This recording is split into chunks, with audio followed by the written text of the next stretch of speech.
A todos graça e paz. Na pregação de hoje vamos meditar na parábola do trigo e do joio. Esta parábola relaciona dois tipos de pessoas: aquelas que nasceram de novo e aquelas que não nasceram de novo. Vamos orar.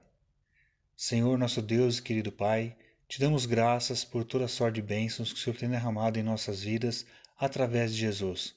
Te damos graças pelo novo nascimento. E é em nome de Jesus que nós oramos agradecidos. Amém.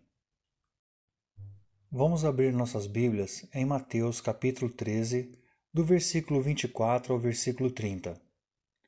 Assim está escrito: Propôs-lhe outra parábola, dizendo: O reino dos céus é semelhante ao homem que semeia boa semente no seu campo.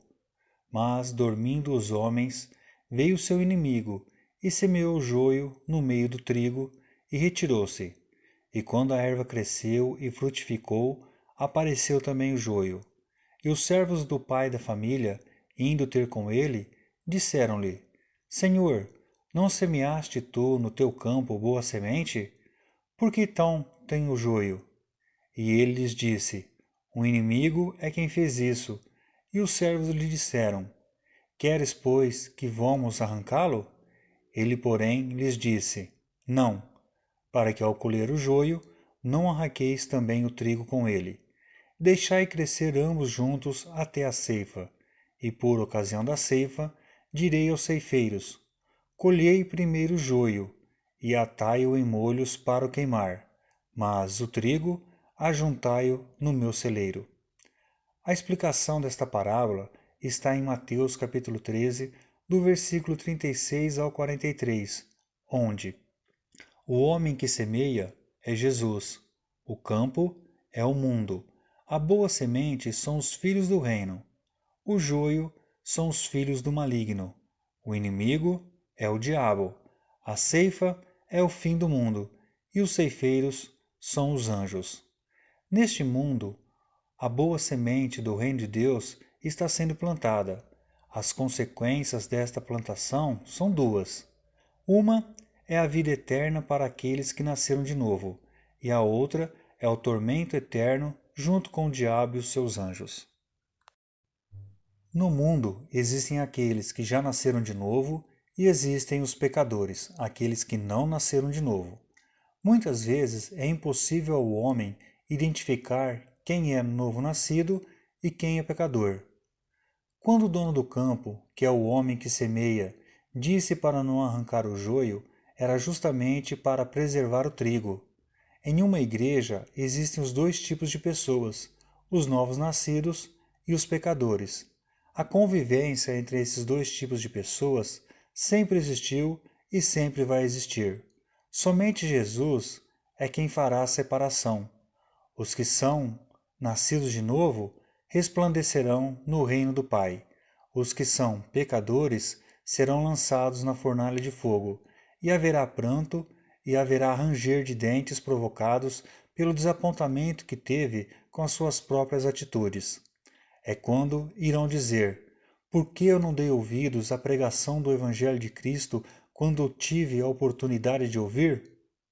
Normalmente, fica explícito que aquele que nasceu de novo pratica boas obras, e aquele que não nasceu de novo, ou seja, o pecador, pratica pecados. Como também pode ser explícito que existe aquele que nasceu de novo e que pratica algum pecado. Porém, quando isto acontece, ele se arrepende e não torna a praticá-lo. E existe aquele que não nasceu de novo e que pratica boas obras. Ou seja, pelas obras que uma pessoa pratica ou deixa de praticar, é difícil identificar quem é novo nascido e quem não é novo nascido. Na Bíblia, existem vários relatos de pessoas que eram filhas do diabo e que estavam no meio dos salvos, ou seja, o joio no meio do trigo. Como foi o caso de Judas Iscariotes. Aos olhos dos discípulos de Jesus, ele era uma pessoa que participava da mesma fé, porém, num dado momento, ele se revelou filho do diabo. Jesus sabia, só que nunca fez nada, pois era para este propósito que Judas Iscariotes foi utilizado por Deus.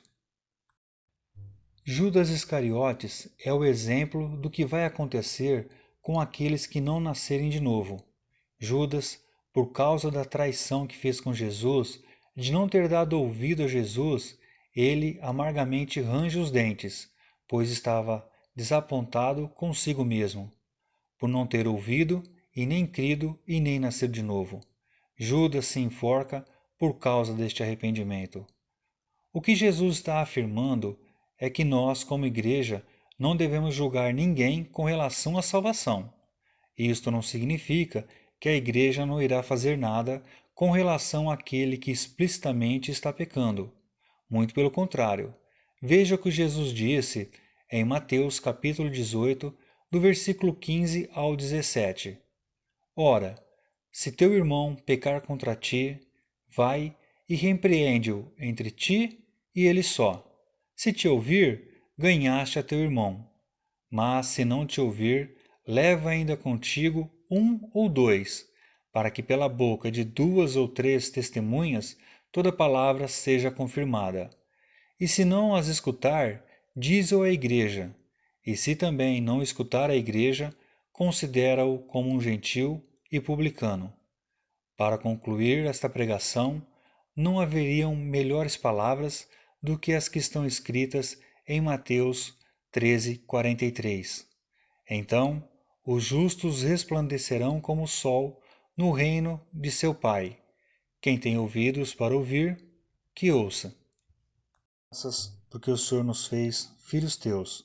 Te damos graças porque o Senhor nos tornou trigos da sua plantação, para que juntos pudéssemos prestar culto de adoração e de louvor a Ti, pois só o Senhor é digno de recebê-los.